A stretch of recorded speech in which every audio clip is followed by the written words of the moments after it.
Morning guys, John from Paving Stone. So we're just doing a little bit of topping up on our Type 1 today. So let's just have a little look at that. What is MOT Type 1?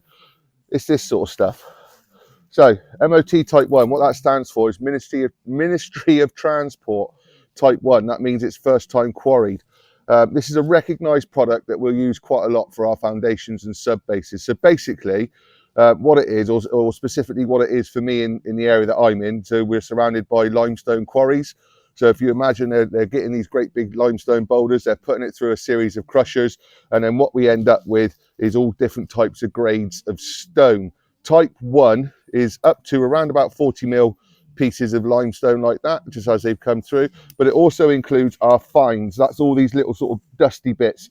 Those are really important because those are the bits that when we compact, that's going to bind everything together. Going down from type 1, you then get some different types as well. Type 2 is essentially the same as this, but it's a slightly smaller grain. So you might use that for more like a thin capping layer. And then you're moving on to things like type 3, which is pretty much exactly the same, sort of 40 mil stones, but you've got no fines in that. So that's used quite a lot for permeable driveways, your sub base and stuff underneath. But that's it essentially. That's our type 1, MOT type 1. In my area, that's crushed limestone. There are some variations. You can get crushed granite, depends where you are. That can also be a type 1.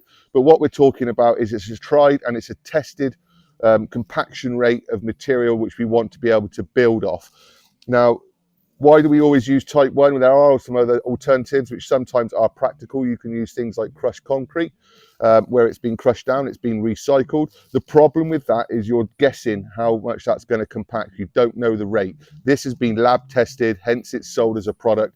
Hence, we don't do anything else but type 1. Why would you? Cheers.